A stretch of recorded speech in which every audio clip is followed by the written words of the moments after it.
মন ভার করে চলো রাস্তাঘাটে, আমি এই জন্যই মন ভার করে থাকিনি। আমার টাকা 3000 নেছেন হিক, আমার মোবাইল চলে গেছে যাক, আমার দুঃখ হলো এইগুলি যখন আমার কাছ থেকে নেয় তখন আমি তো কাঁদতেছিলাম, আমার কাঁদ বিরোধ দিলেন, আমার কয়েদে কাঁদলি মারি ফেলবো। আর সবকিছু নেওয়ার পর বলল ওই বড় 10 তলা বিল্ডিং পর্যন্ত হাঁটি গেলি মারি ফেলবো, একবার দৌড় দিয়ে যাবি, পিছনে তাকালে আবার ধরবো, একটু হাঁটি দিন যাসনি, কয়েদ সবকিছু নিয়ে গেল, মারল ধরি। আমার দুঃখ একটাই, এই দুঃখ নিকে দৌড় আসে, খালি হাতে ফেল ফেল করে আমি দৌড় পারতে পারতে যাচ্ছি, ওইটু একটু জোকার মতো এই কথাটা বলল।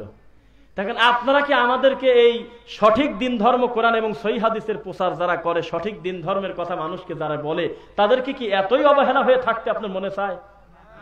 কোনো দামি নাই। তাহলে ওরা কি বলে? কোনো কথা বলা যাবে না, মারবো, চুপ করে বসে থাকবে, কাঁদলেই বিপদ আছে। বিপদ তাই না? মানে আল্লাহর ঘর পুরায়, রাস্তাঘাটে যাকে তাকে খেপায় দেয়, বলে ওই দেখো ইহুদের দালাল যাচ্ছে একটা, ওই দেখো একটা ওহাবি হুজুর যাচ্ছে। কত মানসিক প্রেসার দেয়, কত যুবক ভাইকে আল্লাহর ঘর থেকে গার ধরে বের করে দিয়েছে এই গ্রামের লোক সবচেয়ে বেশি জানার কথা। আমরা বলে কথা বলতে পারবো না, বললে একদল নরম হুজুর আছে, ওরা কয় যে এগুলো বাড়াবাড়ি বলা লাগে না কিছু। তো চুপ করে থাকতে থাকতে গোটা মাঠ যে ঠাকুর দখল করে নিচ্ছে, সেটা কি বোঝেন আপনি? সূরা জিন সম্ভবত আয়াত হলো 18। আল্লাহর দাবি ওয়া আন্নাল মাসাজিদা লিল্লাহি ফালা তাদউ মাআল্লাহি আহাদা। আল্লাহ বলতেছে আমার ঘরে কি করবে আমি নিজেই বলে দিচ্ছি, আগে শোনো। কি? নিশ্চয়ই আমার ঘরে আমি আল্লাহ ছাড়া অন্য কোনো কিছুর ইবাদত হবে না। আপনি চুপ করে থাকার কারণে আল্লাহর ঘরটা নিয়ামুল কোরআন দিয়ে পূর্ণ হয়ে আছে, আল্লাহর ঘরটা বেহেশতে দেওয়ার দিয়ে পূর্ণ হয়ে আছে, আল্লাহর ঘরটা মকসেদুল মুমিনিন দিয়ে পূর্ণ হয়ে আছে, আল্লাহর ঘরটা কাসাসুল আম্বিয়া দিয়ে ভর্তি হয়ে আছে, আল্লাহর ঘরটা তাজকিরাতুল আউলিয়া দিয়ে ভর্তি হয়ে আছে, আল্লাহর ঘরটা ওই আপনার কি বলে সুলেমানি খবরনামা দিয়ে পূর্ণ হয়ে আছে। তাহলে আপনি সত্য কথা বলবেন না? আপনাদেরকে খুব বেশি কষ্ট দেব এটা আমাদের উদ্দেশ্য না, তবে আমি বসার পর থেকে এখন পর্যন্ত আল্লাহর কাছে আমি শুকরিয়া আদায় করি আপনাদের জন্য যে একজন মানুষও বিরক্তি হয়েছে এমন কোনো চিহ্ন আমার মনে হচ্ছে না, বা উঠে কেউ চলে গেছে, এটা আল্লাহ শুকরিয়া আদায় করতেছি, আলহামদুলিল্লাহ। আমরা আরো কিছু সামান্য কথা বললে আপনারা শুনবেন বলে আশাবাদী নাকি? আচ্ছা, বিষয়টা হলো কি যে যারা বলে যে আমরা তো এটা জরুরি মনে করে করি না, একটা ফরজ সালাতের পর যিনি নিয়মিত সম্মিলিত মুনাজাত করেন তার কাছে গিয়ে আপনি একটু বলেন যে দেখেন আমি পাপ না নেকি হালাল হারাম কিছুই বলবো না, খালি বলবো কি কোন নফল কোন সুন্নাত কি ফরজের উপরে কিনা, এটা জবাব দেন। সঙ্গে সঙ্গে বলবেন যে কি বলেন, ফরজের সাথে কোনোদিন অন্য কিছু তুলনা। একটা লোক সলাতে দাঁড়ায়ছে, ইদা উকিমাতিস সালাহ ফালা সালাতা ইল্লাল মাকতুবা, যে একামত হয়ে গেছে সালাত বাতিল, কোনো কথা নেই, যা আছে ওইভাবেই, এক রুকু দিছে, এক সিজদা দিছে, উঠে চলে যাও, আর এক সিজদা তোমার দেওয়ার দরকার নেই। তার এর সাথে কি তুলে? ফরজ হলে বেশি দাম। তো তখন যদি আপনি বলেন আপনার পিছনে কত লোক, ওই দেখেন কত মানুষ মাগরিবের শেষের রাকাতটা পায় নাই, দেখেন এই দেখেন কত লোক 2 রাকাত সালাত পায় না, ওই দেখেন দাঁড়া দাঁড়া এখন সূরা কিরাত পড়তেছে, আপনি যে এত জোরে হাত তুলে বলতেছেন রব্বানা যালামনা আনফুসানা ওয়া ইল্লাম তাগফির লানা ওয়া তারহামনা লানাকুনান্না মিনাল খাসিরিন, এই যে জোরে জোরে বললেন, এতে কি এই লোকটার কানে গেল না? এই যে মাইকে বলতেছেন আল্লাহর ঘরে, এই মানুষটা সূরা কিরাত কি পড়বে না? এটা জবাব একটু দেন। জবাব আছে কি? লাস্টে হুজুর বিভিন্ন ভাবে আপনাকে শেষ পর্যন্ত বলবে দেখেন কাজটা তো ভালো না, আমরা বুঝি যে এটা মানে সুন্নাত না, কিন্তু আমরা তো জরুরি মনে করে করিনি, আমরা এটাকে মুস্তাহাব মনে করে করি। নাউজুবিল্লাহ। যদিও এটা তো মুস্তাহাব তো দূরের কথা, এটা তো কোনো কামই না, এটা হলো কুকাম। বোঝেন না কথা? আরে আল্লাহ গোটা কোরআন মাজিদে আপনাকে আমলে সলে করতে বলতেছে, শুধু আমল করতে বলে নাই। কি বলেন আপনি? আল্লাহ কি আপনাকে আমল করতে বলছে? বলেন তো দেখি। বলছে তুমি আহসানু আমালা করো, আমালুন সলে করো, ওয়াল আসর। আল্লাহ কসম করতেছে এখানে সময়ের, ইন্নাল ইনসানা লাফি খুসর। আল্লাহ বলতেছে নিশ্চয়ই মানুষ মানেই ক্ষতিগ্রস্তের ভিতরে আছে। ইল্লা বলে সব কথা ঠেকা দিছে, শুধু তারা বাদে কারা? আল্লাযীনা আমানু ওয়া আমিলুস সালিহাত, যারা ঈমান আনে এবং সৎকর্ম করে। খালি কর্মের কথা থাকলে তো কোনো কথাই হতো না। যদি আল্লাহ বলতো যে তুমি খালি আমল করো, তাহলে আপনি 100 রাকাত আমি 120 রাকাত, তাহলে আমি জিতে গেলাম, তাই মনে করতাম আমরা। আপনি 2000 বার তাসবিহ করছেন, আমি 3000 বার, তাহলে আপনার থেকে আমি বেশি বুজুর্গ মানুষ। কিন্তু গোটা কোরআন মাজিদ আল্লাহ কথাও বলে নাই তুমি আমল করে চলে যাও, তোমারও হিসাব নেই, যা হয় হোক। আল্লাহ বলেছে আমালুন সালেহ করতে। আর মুহাদ্দিসিনে কেরাম বিশ্বের সব মুহাদ্দিস একমত যে আমালুন সালেহ বলতে আমলে মুহাম্মদ সাল্লাল্লাহু আলাইহি ওয়াসাল্লামকে বোঝানো হয়। যেই আমলটা মুহাম্মদ সাল্লাল্লাহু আলাইহি ওয়াসাল্লামের নীতিতে হুবহু হয় তার নাম হলো আমলে সালেহ। আর যেইটা রাসূল সাল্লাল্লাহু আলাইহি ওয়াসাল্লামের নীতিতে হয় না ওটা আমল না, ওটা বেআমল, ওটা কুকাম, ওটা অকাম। তো যাই হোক, আপনার দৃষ্টিতে যদি মুস্তাহাবও হয় তাহলে একটানা 7 দিন না করে থাকেন তো দেখি। কয় যে মাঝে মধ্যে একটু বাদ দেই, তো কয় বললাম যে তাহলে করেন, শিফট করে নেন, 6টা 2টা 2টা 10টা 10টা 6টা শিফট থাকে না গার্মেন্টসে বা চাকরিতে, বুঝি আমি, শিফট থাকে না 3 শিফটে, 6টা 2টা 2টা 10টা 10টা 6টা। তা আপনি এরকম একটা শিফট করে নেন যে একটা মাসে প্রথম 2 সপ্তাহ আমি করবো না, দ্বিতীয় 2 সপ্তাহ আমি করবো, দেখি 3 দিন চাকরি টিকান তো দেখি। আপনি জর্দাদি সারাদিন পান খাবেন, একটা মুসল্লির কিছুই আসা যায় না। আপনি সারা দিন তাবিজ বেচবেন, শিরিক বেচবেন, কারোর ঠেকা নাই কিছু বলার। গলি পরে কয় যে ওই আমার কি, উনি তাবিজ কি বেচলো তা আমি কি করবো, কমিটি তাই কয়। কিন্তু 2 দিন মোনাজাত যদি না করেন তো সভাপতির গম হারাম হয়ে যাবেনি। সরা তো ভেজাল, সে সরাই মান সম্মান গেল রে।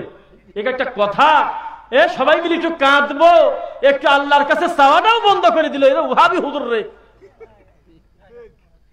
এটা যদি মুস্তাহাবি হয়, আপনার দৃষ্টিতে যদি এটা করলেও চলে না করলেও চলে, এটাকে আমি জরুরি মনে করে করি না।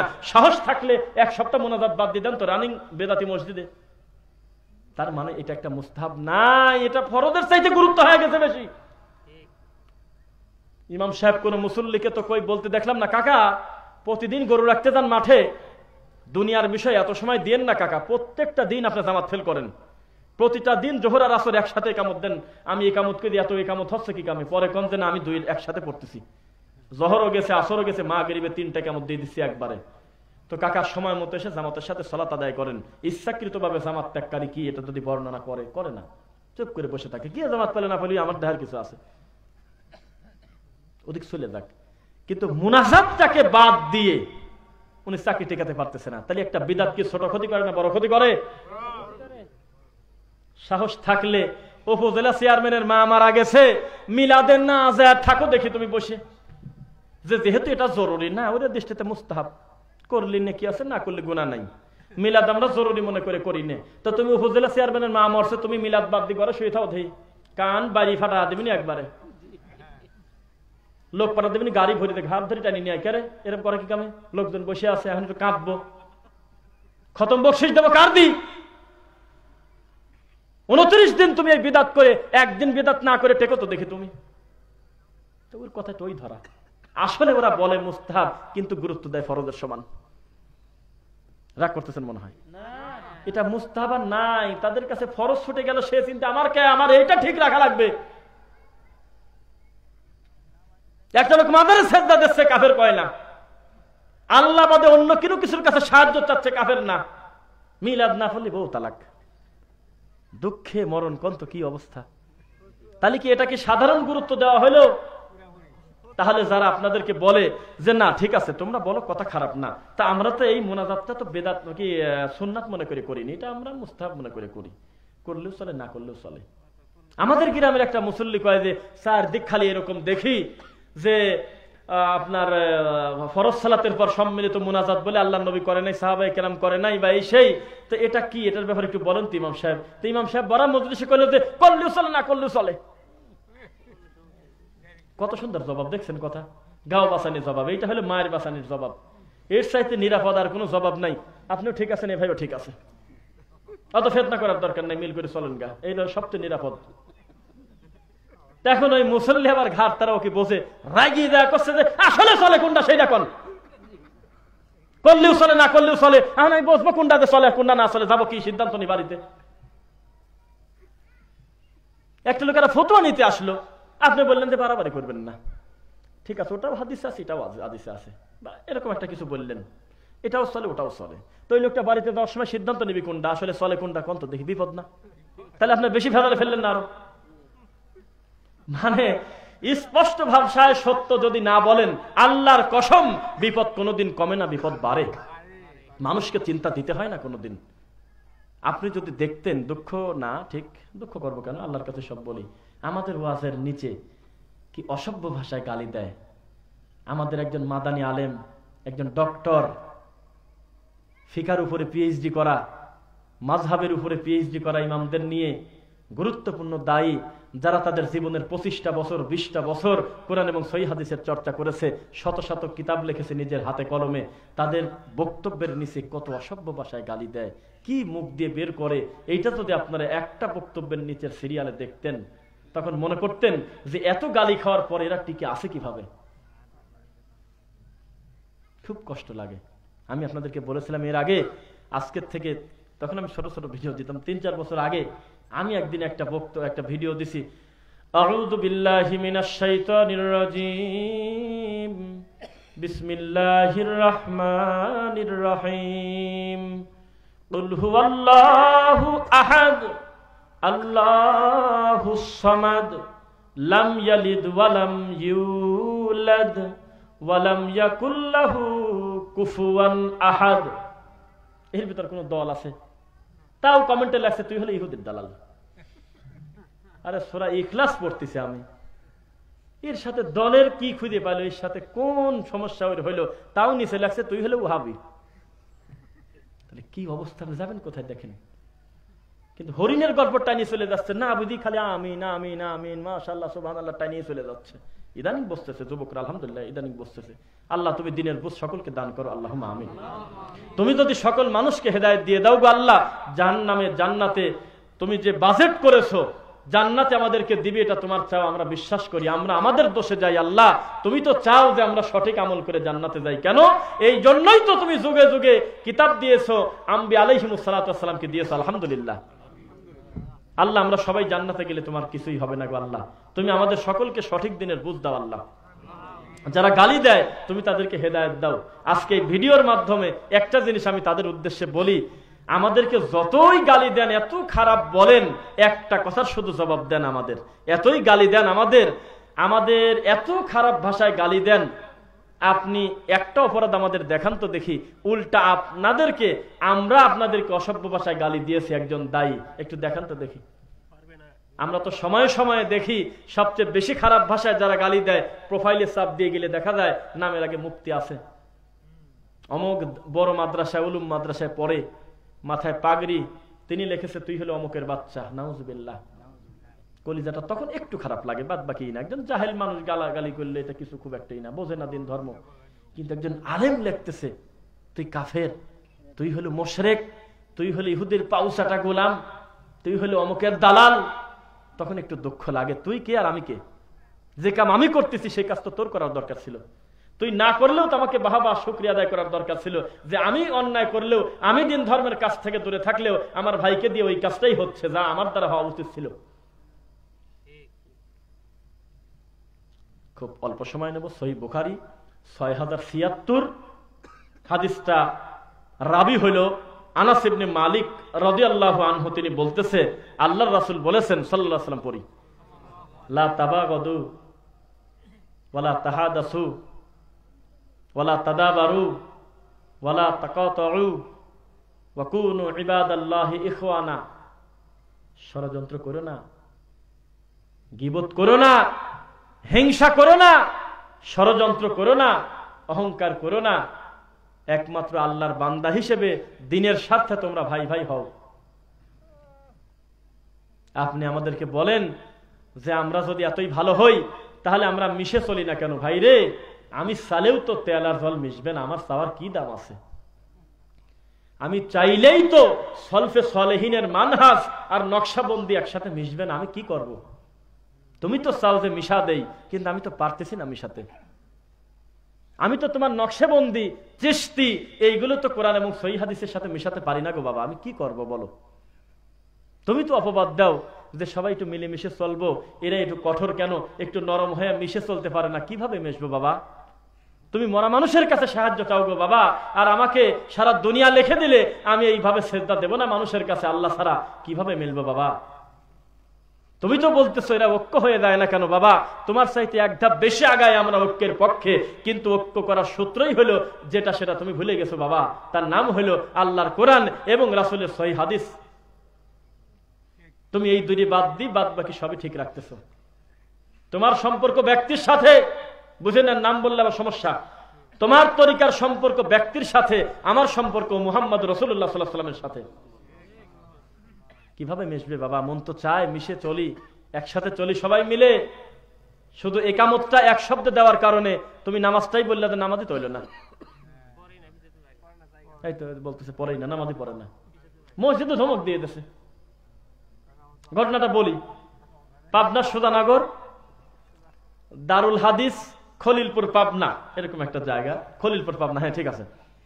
সেখানে একটা প্রতিষ্ঠান উদ্বোধনে আমি, আব্দুর রহমান বিন আতাউল্লাহ হাফিজাহুল্লাহ, ডক্টর সাইফুল্লাহ মাদানী হাফিজাহুল্লাহ তিনি ছিলেন, আমরা আরেকজন ছিল হাফেজ মাহবুবুর রহমান মাদানী রাজশাহীর, আমরা চারজন ওখানে ছিলাম। তো প্রতিষ্ঠান যেদিন উদ্বোধন হবে তার আগের রাত্রে আমরা পৌঁছে গেছি, সবাই একসাথে গল্প টল্প ছিলাম, সব ঠিক আলহামদুলিল্লাহ শাইখদের সাথেই। পরে সকালবেলা জোহরের সালাতের সময় ইমাম হলো আমি, আর পিছনে একজন মুয়াজ্জিন, তিনি ইকামত দিবেন।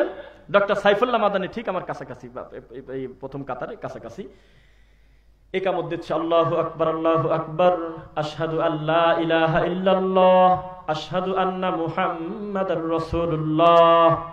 ইকামত শেষ, আল্লাহু আকবার বলে হাত বাঁধবো, বাঁধতে দেবে না। খুব রাগ, তাই মনে করতেছি একটু নাচ আসা সালাত অন্তত শুরু করি, এ হয়ই না। পিছন থেকে যে কি অবস্থা, ইকামত না হলে নামাজ হয় কিভাবে, তাই করছে বারবার বলে। তখন আমি বললাম যে আমার ভাইজানকে একটু সামনে আসতে দেন, একটু একটু কথা বলি। হ্যাঁ হয়েছে, এখান থেকেই বলেন। ইকামত হয় না, তার নামাজ কিসের? খুব রাগ করতেছে। এই কথা কিন্তু শুনবে তারা, খুব রাগ করতেছে। বেশি রাগ করার প্রধান তো কথা বলতে হবে। আমি ঘুরে দাঁড়ায় বললাম, একটু সামনের দিকে আসতে বললাম এই কারণে, আপনাকে চাঁদে তোলার জন্য না, চুমি খাওয়ার জন্য না। আপনার দেখাবির সালাম, আপনি কত বড় গাধা, কার সামনে কি বলতেছেন আপনি? এখানে কে আছে জানেন আপনি? এই জন্য ডাকতেছিলাম যে কাছে এসে একটু কথাটা বলে যান, যে আপনার এই সামনের কাতারে কে সালাত আদায় করতেছে এটা দেখে যান, অন্তত মুসল্লিটাকে। ইমাম দেখার দরকার নেই, আমি কিছু জানি টানি না। দেখলে হয়তো বুঝতে পারতেন, এনটিভিতে হোক, আর টিভিতে হোক, বা কোনোভাবে হয়তো আপনার ঘরেই দেখেছেন। চ্যানেল বদলাতে বদলাতেও তো একটু আসে, বউ দেখতেছে তো একদিন ওই জলসাই, হঠাৎ একটু আসার কথা। তা আমি মনে করছিলাম যে আপনি কিন্তু সিনাবো, আপনি কি সাদে তুলবো নাকি? আপনারা বোঝেন ধর্মকর্ম কাকে বলে, তাও বোঝেন। আর আগে আমি মাইকে বলে দিলাম যে যারা আমাদের দিনী ভাই আছেন, চাচা অসুস্থ নাকি, একটু ধরে একটু ফাঁকে দিয়ে আসেন, সলাৎ তো আমরা সলাৎ পড়বো না। এই হলো ধৈর্য। এই গতিতে যদি আপনি চলেন তাহলে কিভাবে মেশবো বাবা, কিভাবে মেশবো? একজন মুমিনের উচিত, আমি যে কর্মটা করি, আমার সাথে আমার এই ভাইয়ের কর্ম যতই অমিল থাক, আমি খালি দেখবো যেটা রাসূলের সহিহ হাদিসে আছে কিনা। যদি থাকে তাহলে আমার সাথে যত অমিল থাক, অন্তত গালি আমি দিতে পারি না। বুঝতেছেন নাকি? কেন? ফালাইসা মিন্নি, আল্লাহর কসম, আল্লাহ রাসূল বলতেছে, কেউ যদি আমার সুন্নাত নিয়ে ব্যঙ্গ করে সে আমার উম্মতি না। সূরা আরাফ 7 নম্বর সূরা 133 নম্বর আয়াত, ফাআরসালনা আলাইহিমুত তুফানা ওয়াল জারাদা ওয়াল কুম্মালা ওয়াদ দাফাদিআ ওয়াদ দামা আয়াতিন মুফাসসালাত ফাস্তাকবারু ওয়া কানু কওমান মুজরিমিন। শেষ করে দেবেন, দ্রুত বলতেছি। যে জাতির উপরে আসমান থেকে পানি পড়া বাদ দিয়ে রক্ত পড়ছে, এক সময় পড়ে নাই? যেই জাতির উপরে ব্লাড পড়েছে, ব্লাড রক্ত পড়েছে, যেখানে যাচ্ছে খালি রক্ত, এইটা ধরার সাথে সাথে রক্ত জব জব করে রক্ত ভরে গেল, পাতিল ভরা রক্ত, বিছানা ভরা রক্ত, মাথায় টপ টপ করে রক্ত পড়তেছে। কিছুদিন পরে রক্ত বন্ধ হয়ে গেছে, প্লাবনও নাই। ফরিং না, ফরিং পঙ্গপাল, ঝর ঝর ঝর করে পঙ্গপাল পড়তেছে, এরকম পরিস্থিতি গেছে, ঝর ঝর ঝর ঝর ঝর ঝর ঝর করে দিয়েছে আল্লাহ। তারপরে পঙ্গপাল বন্ধ হলো, আগের কথা বলতেছি, বানি ইসরাইলের সময় পড়তেছে, পঙ্গপালও গেল, রক্তও গেল, এখন আবার আসমান থেকে ব্যাঙের বৃষ্টি পড়তেছে। কোরআন আয়াত কিন্তু সূরা আরাফ 7 নম্বর সূরা 133 নম্বর আয়াত। আসমান থেকে ব্যাঙের বৃষ্টি পড়তেছে, পরিস্থিতি কত খারাপ দেখেন। টপ টপ করে ঠাস ঠাস করে কানে মুখে চোখে খালি ব্যাঙ পড়ে, পাতিলে ব্যাঙ, রাস্তাঘাটে ব্যাঙ, যেখানে যাবেন খালি ব্যাঙ। এ ভাই বসে আছে জব জব করে খালি সারা গায়ে ব্যাঙ। আল্লাহর কসম, আল্লাহর কোরআনের আয়াত, আল্লাহর কসম কোরআনের আয়াত, সূরা আরাফ 7 নম্বর সূরা 133 নম্বর আয়াত। কিছুদিন পর ব্যাঙ বন্ধ হলো, এখন আর ব্যাঙও নাই, পানিও নাই, রক্তও নাই, পঙ্গপালও নাই, মাথার উকুনের বৃষ্টি হচ্ছে, উকুন উকুন। আরে 20টা উকুন কারোর মাথায় পালি, 10টা উকুন কারোর মাথায় পালি, ওর কাছে কেউ বসে ফিরে যায় না। পিসের সওয়াল, গোসল করে মাথা ভরা উকুন, 10টা উকুন দিয়ে পাওয়া গেছে তার মাথায়। নিজের মা পর্যন্ত বলে যে তুই তো গোসলই করিস না ঠিক মতো, কোন রকম পানি মাথায় নিয়ে দৌড় মানুষ একটু ভালোভাবে পরিষ্কার করা যায় না। স্ত্রী পর্যন্ত রাগ করে যে মহিলা মানুষের মতো দেখো তো, মেয়ে মানুষের মাথায় চুল বেশি, কত কষ্ট পরিশ্রম করে তারা, তাদের মাথায় 2-1টা উকুন থাকে স্বাভাবিক হয়তো, এরা ছেলে মানুষ, তোমার মাথায় 10টা উকুন, তুমি তো কি ধরনের কাজ করো। সেখানে বৃষ্টি যদি পরে উকুনের পানি যেমন টপ টপ করে পড়ে, মাথার উকুনের বৃষ্টি যদি হয়, আল্লাহর কসম কোরআনের আয়াত কিন্তু বলতেছি, ঝপ ঝপ ঝপ ঝপ ঝপ ঝপ ঝপ ঝপ করে মাথার উকুন পড়ছে এই জমিনে। ফাস্তাকবারু ওয়া কানু কওমান মুজরিমিন, এই অহংকার জাত, এই আদম সন্তান, এই নিমক হারাম। নিমক হারামের দলিলটা কি? ইন্নাল ইনসানা লিরাব্বিহি লা কানুদ। কানুদ মানে নিমক হারাম, যা দেয় মন পায় না, নিমক হারাম। সূরা আদিয়াত, যেটা আমি তেলাওয়াত করছি মনে হয়, হ্যাঁ মনে হয় তেলাওয়াত করছি। এই নিমক হারাম আল্লাহকে মানল না, অহংকার জাত অহংকারই থেকে গেল। তাহলে হেদায়েত কি আমরা দেব না আল্লাহ দিবে? হেদায়েতের চাবি আল্লাহর হাতে, মুহাম্মদুর রাসূলুল্লাহ সাল্লাল্লাহু আলাইহি ওয়াসাল্লাম। আর মানুষের হাতে হেদায়েত দিয়ে যদি থাকা যেত, সবচেয়ে বেশি হকদার ছিল মুহাম্মদুর রাসূলুল্লাহ সাল্লাল্লাহু আলাইহি ওয়াসাল্লাম। তাকে আল্লাহ নাকচ করে দিচ্ছে, ইন্নাকা লা তাহদি মান আহবাবতা ওয়ালাকিন্নাল্লাহা ইয়াহদি মান ইয়াশা। মুহাম্মদ সাল্লাল্লাহু আলাইহি ওয়াসাল্লাম, নিশ্চয়ই আপনি যাকে ভালোবাসেন চাইলেই তাকে হেদায়েত দিতে পারেন না। হেদায়েতের চাবিকাঠি আমি আল্লাহর হাতে, যাকে ইচ্ছা হেদায়েত দেই। তাই তো আবু তালিবের কোনো উপকার হইল না, আবু লাহাব হেদায়েত পেল না। নিজের মা বাবার কবরের কাছে গিয়ে একটু দোয়া করবে, অনুমতি হইল না। পরিস্থিতি খুব জটিল। তাহলে আমাদেরকে সর্বদা দিনের উপরে থাকতে হবে। রাজি আছেন তো ইনশাআল্লাহ? সবকিছু ধ্বংস হয়ে যাক, ঈমান যেন ধ্বংস না হয়, এমন গতিতে থাকতে হবে। কু আনফুসাকুমটা ঠিক রাখতে হবে। আগেই খেতা বালিশ ভাঁজ করা যাবে না, কিন্তু বালিশ খেতা আগেই কিন্তু ভাঁজ করা যাবে না। আগে নিজেকে বাঁচানো লাগবে জাহান্নামের আগুন থেকে। নিজে সিরাতাল মুস্তাকিমের উপরে থাকতে হবে, তারপরে অন্য চিন্তা। আচ্ছা, এখন বেঁধে গেছে 11টা। আল্লাহ সুবহানাহু ওয়া তাআলা এত সময় ধৈর্য ধারণ করে আমাদের যে সমস্ত ভাইয়েরা, বাবাজিরা এবং সম্মানী মানুষজন আমার পাশে বসে আছেন, ধৈর্য সহকারে তারা শুনতেছিলেন, আল্লাহ সকলকে তুমি উত্তম যাচাই খায়ের দান করো আল্লাহ। এখানে যারা আমরা উপস্থিত হয়েছি, আমরা মানুষ। আমার একটা জিনিস খুব ভালো লাগছে, খুবই ভালো লাগছে। সেটা কি জানেন? পক্ষে বিপক্ষে বাদ। 28 তারিখে নির্বাচন না আপনাদের এখানে? আমার সবচেয়ে বেশি মজা লাগছে যে একই স্টেজে সবাই বসে আপনাদের কাছে অন্তত দোয়াটা চাইছে সবাই। তা আমরা আপনাদের উদ্দেশ্যে, আমার মনে হয় ভাইদেরই কথা আমি নকল করে বলবো, সেটা কি, আপনারা নিজেরা মারামারি করবেন না, স্বাধীনতা দিয়ে দেন, পছন্দ করে যাকে তারা ভালো মনে করে দিবে। তারা নিজেরাও এইটাই চায়, কারণ এত বিনয়ের সাথে আপনাদের সামনে দোয়া চাইলো, আলহামদুলিল্লাহ। এই আন্তরিকতাটা আমি দেখলাম। আল্লাহর কাছে বলি, একই সমাজের মানুষ, একই মহল্লার মানুষ, এই আন্তরিকতাটা যেন সবকিছুর ঊর্ধ্বে থাকে। আল্লাহ কবুল করো। আমার খুব ভালো লাগছে, সত্য কথা। আবার আমার পূর্বে যিনি বক্তব্য দিচ্ছেন, আমার আরো বেশি ভালো লাগছে। অনেকেই মাইক পেলে মনে করে যাক পাওয়া তো গেল, আর শুধু সালাম দিয়ে আপনাদের সামনে দোয়া আছে, সঙ্গে সঙ্গে আমার কাছে দিয়ে দিছে। আল্লাহ ভাইকে তুমি তোমার দিনের জন্য কবুল করো আল্লাহ। ভালো লাগছে। আপনারাও ধৈর্য ধারণ করে, আমার বাবার বয়সী মানুষ, আমার দাদার বয়সী মানুষ, অনেক লম্বা সময় আপনারা কষ্ট করে বসে আছেন। আপনাদেরকে আমরা কষ্ট দেব না। একটু পড়ি, এখানে কি লেখা আছে। খাবার পরে দোয়া আছে কি? আলহামদুলিল্লাহ তো বলতেই হবে। আলহামদুলিল্লাহ বলে আল্লাহর প্রশংসা আদায় করতে হবে। শুরুতে বিসমিল্লাহ বলে খেতে হবে। ইসলামের এটাই হলো সৌন্দর্য। মুমিনকে আল্লাহ নিয়মের বাইরে ফেলে দেয় নাই। তার প্রত্যেকটা কর্মে রাসূলের সুন্নাহ আছে, প্রত্যেকটা কর্মে ভিন্ন ভিন্ন নির্দেশনা আছে, তিনি সেগুলো করবেন ইনশাআল্লাহ। যে দোয়া পড়লে পূর্বের গুনাহ ক্ষমা হয়ে যায়, যেই দোয়া পড়লে, যে আমল করলে পূর্বের গুনাহ ক্ষমা হয়। বহু কথা আছে এরকম। সেটা কি? শেষ রাতে অনুতপ্ত হয়ে যদি আল্লাহকে তার গুনাহের কথা স্মরণ করে বলে, আল্লাহ আমি ইতিপূর্বের গুনাহ থেকে ক্ষমা চাই, আমি আর কোনোদিন এই অন্যায় করব না, এই কথার উপরে যদি লোকটা ইস্তিকামাত থাকে, দৃঢ় প্রতিজ্ঞমান থাকে, তাহলে আল্লাহ বলতেছে ওর গুনাহ মাফ হয়েছে, এই কথা মিথ্যা। সমস্ত গুনাহকে আমি আল্লাহ নেকি দিয়ে বদলায় দিছি, এটাই হলো সত্য। ইউবাদদিলুল্লাহু সাইয়্যাতিহিম হাসানাত। আরো নাম শোনেন। ডানে বামে সালাম ফেরানোর পর আয়াতুল কুরসি পড়বেন ইনশাআল্লাহ। দোয়া আছে রাসূলের শেখানো দোয়া, এই মাসনুন দোয়াগুলো পড়বেন। এটার বিনিময় একই, ওই গুনাহ মাফি। গুনাহ মাফ না হলে আবার মরা বাদ দিয়ে জান্নাত, খালি মরলেই জান্নাতে চলে যাবে। সুবহানাল্লাহ। তারপরে সুবহানাল্লাহ 33 বার, আলহামদুলিল্লাহ 33 বার, আল্লাহু আকবার 33 অথবা 34 33 বার পড়লে লা ইলাহা ইল্লাল্লাহু ওয়াহদাহু লা শারীকা লাহু লাহুল মুলকু ওয়া লাহুল হামদু ওয়া আলা কুল্লি শাইইন কাদির। আল্লাহুম্মা লা মানিআ লিমা আ'তাইতা ওয়া লা মু'তিয়া লিমা মানা'তা ওয়া লা ইয়ানফা'ু যাল জাদ্দি মিনকাল জাদ। এগুলো পড়বেন। আল্লাহুম্মা আনতা রাব্বি লা ইলাহা ইল্লা আনতা খালাকতানি ওয়া আনা আবদুকা ওয়া আনা আলা আহদিকা ওয়া ওয়া'দিকা মাসতাতাতু। সুন্দর একটা সিরিয়াল দেওয়া আছে প্রত্যেক মসজিদেই। প্রত্যেক মসজিদে বলতে মানে এই অত অঞ্চলে সহজে পাবেন। এইগুলো আপনি মুখস্থ করে নেবেন। সমুদ্রের ফেনা পরিমাণ পাপও যদি হয় ইনশাআল্লাহ আল্লাহ ক্ষমা করে দিবেন। সূরা মুলক পড়বেন, সূরা বাকারার শেষ 2 আয়াত পড়বেন, সূরা ইখলাস পড়বেন, সূরা ফালাক পড়বেন, সূরা নাস পড়বেন, সূরা ফাতিহা পড়বেন, আয়াতুল কুরসি পড়বেন ইনশাআল্লাহ। আল্লাহ তাআলা তুমি আমাদের জানা অজানা সকল ভুলগুলো তুমি ক্ষমা করো আল্লাহ। আল্লাহ এই রাত ভরে আমরা এখানে বসে আছি একমাত্র তোমার দিনের স্বার্থে আল্লাহ। কমিটিও জানে তারা কি, আমি বক্তা আমিও জানি আমিটা কি, আমরা মানুষ, আমাদের ভুল ভ্রান্তি যাই হোক, মূলত কর্ম আমাদের দিনের জন্য এখানে এসেছি আল্লাহ। আল্লাহ সুবহানাহু ওয়া তাআলা আশা দেওয়ার মাঝখানে আমাদের গুনাহটাকে তুমি ক্ষমা করো আল্লাহ। সুবহানাকা আল্লাহুম্মা ওয়া বিহামদিক।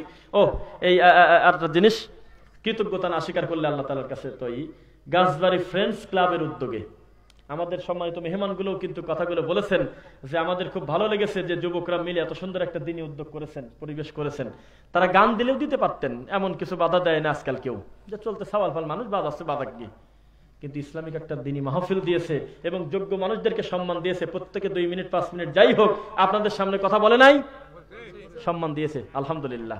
তো এই যুবক ভাইদের উদ্দেশ্যে কিছুই না, তারা আমাকে শিখায় দেয় নাই, আমরা শুধু মুখ দিয়ে বলবো আল্লাহ তুমি তাদের সকল গুনাহ মাফ করো আল্লাহ। তুমি তাদেরকে খালিদ ইবনে ওয়ালিদের মতো আল্লাহ সুবহানাহু ওয়া তাআলা তোমার দিনের জন্য অতন্ত্র প্রহরী হিসাবে কবুল করো আল্লাহ। আল্লাহ মৃত্যু পর্যন্ত এই সমস্ত যুবক ভাইদের দ্বারা যেন এই সিলসিলাটা চালু থাকে তুমি সেই হিসাবে কবুল করো আল্লাহ, হেদায়েতের হিসাবে কবুল করো। আমার সাথে পড়েন একটু ভালো হবে, সুবহানাকা আল্লাহুম্মা ওয়া বিহামদিকা আশহাদু আল্লা ইলাহা ইল্লা আনতা আস্তাগফিরুকা ওয়া আতুবু ইলাইক। আসসালামু আলাইকুম ওয়া রাহমাতুল্লাহি ওয়া বারাকাতুহু।